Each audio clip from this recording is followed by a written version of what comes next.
Magandang araw mga Lods. Change oil tayo nitong Hiace commuter kong van. At medyo mahaba ng tinakbo. So bumili ako ng langis na Petron Rebex. At bumili rin ako ng pang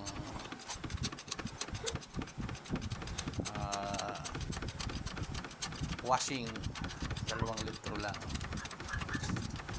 Ginaya natin si Dirt Mechanic. Nagwa-washing siya ng 2 litro.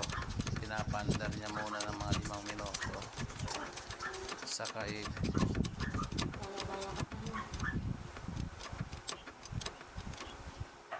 bago niya lagyan ng bagong langis talaga. So subukan natin. Wala namang masama na gumaya kung maganda naman talaga ang resulta. So try natin. So yan, binuksan na natin yung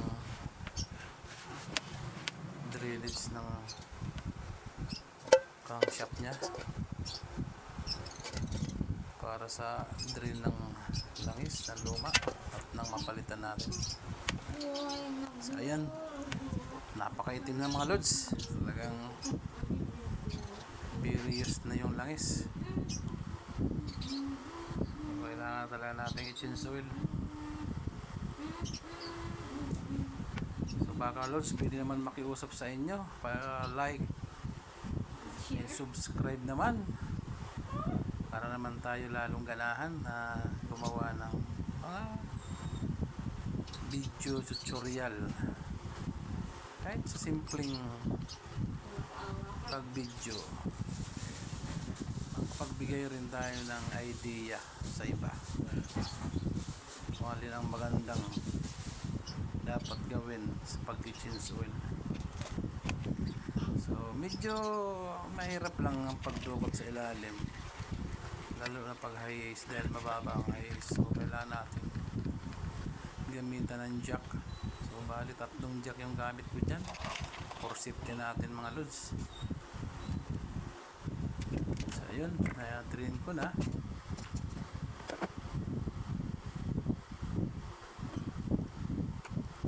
Iwawasing natin muna ng 2 litro yung ordinaryong Rebex oil. Mumurahin lang yan, 165 lang ang litro. Sinalin ko na yung unang litro. Bali 2 liter lang yan ang binili ko, parang pang linis sa loob, lalong matanggal yung mga lumang langis, may wash out natin. Ayan yung pangalawang ordinary oil na binili ko mga Lods. So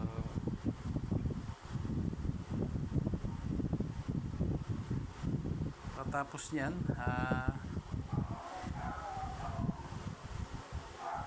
sinara ko ulit muna pala yung doon sa lalim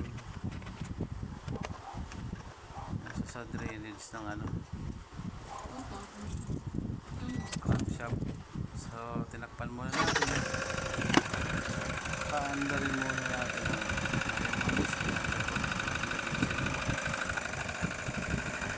pinaandar na natin yung makina. 5 minutes nating hayaan lang na nakaandar. So ayan Lods, tapos na yung 5 minutes. So i-drain natin ulit yung langis. Although bagong langis yan, tingnan nyo Lods, so napakaitim pa rin ang lumabas. So ibig sabihin talaga nailabas niya pa yung mga tira-tirang maitim na langis. So sa sitwasyon na yan Lods, sinayaan ko muna yung langis na madrin at tinanggal ko na yung oil filter at papalitan rin natin ng bago yan. So ganun naman pala change oil mga Lods, kasama ng oil filter lagi. ang oil filter na high is nasa likod ng driver seat. Mayroon lang cover dyan, tatanggalin natin yung cover na yan. Ayun, at dudukutin natin ng special lang pantanggal ng oil filter. Sa online ko lang naman nabili yan.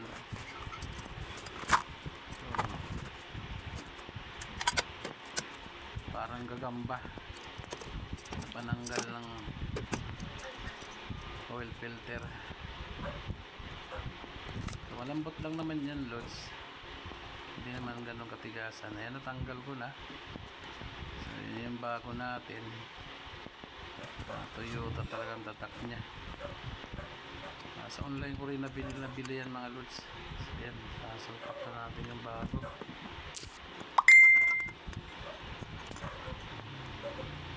So pagsalpak, dali lang naman. Although pwede sana sa kamay, security, gamitan lang natin ng panghigpit nya. Kasi baka lumbuwag pag hindi natin namalayan, di ba? So kailangan natin higpitan rin. Kaso may special tools talaga yung pang niyan mga lods, kasi dukutin yan hindi basta naabot nung kung yung kadina na pananggal hindi over dyan mga lods. So talagang special tools ang ginamit natin dyan. So ayan mga lods, at nilagay na natin yung bagong oil filter. So nagdiri na natin na maigi yan. Bali nasa 3 oras kung dinirin yan habang tanghalian muna o kumain. So pagkatapos ng kain, sinali na natin tong bagong langis. So Petron Rev X yung ginamit ko mga lods. Mura lang naman yung 4 liters. Ang bili ko is 120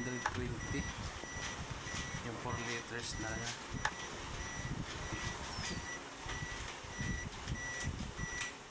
Pang per litro naman yan kung bibilin mo 200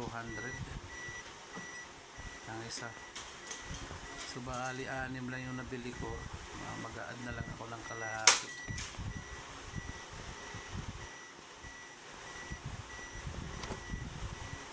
Kung meron kayong imbudo mga lods, mas maganda. Nagsaling kayo ng langis. Ako kasi wala akong imbudo. Ginamit ko kasi dun sa lumang may itim na langis. So, medyo narumihan na yung imbudo ko, kaya pinamano ko na lang. Kaya naman, hindi naman siya natapon. So, dandahan lang ng pagsalin. Hindi naman tayo nagmamadali. Huwag lang matatapon yung langis. Ayan, nasaling ko na yung 4 na litro mga lods. So yung 2 litro pang isasali natin.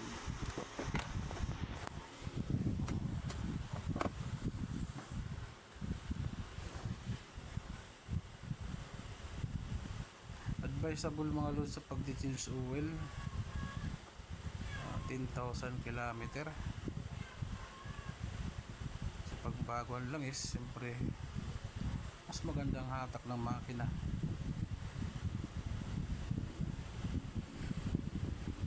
Tapos mga lods, kapag nag-change oil tayo,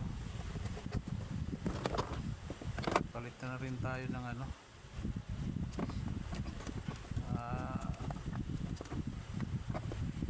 oil filter at saka yung air cleaner. Hindi pa naman masyadong marumi, so linisan nyo lang. Pero kapag yung marumi naman na, palitan nyo na rin. Pero yung sa akin kasi medyo malinis pa naman, kaya hindi ko muna pinalitan. Sa susunod na lang na pag-change oil ko. At medyo kapos na sa budget rin. Fuel filter muna yung isinabay ko dyan sa pagpalit.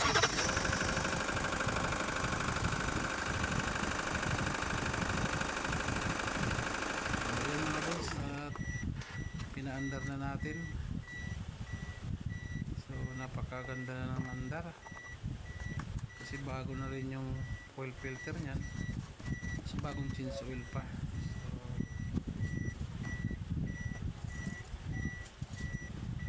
talagang nasa kondisyon na yung makina natin. Susunod na project natin mga lods, yung transmission naman,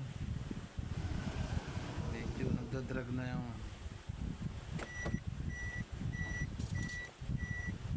takbra pag sinakambyo natin ng primera at segunda.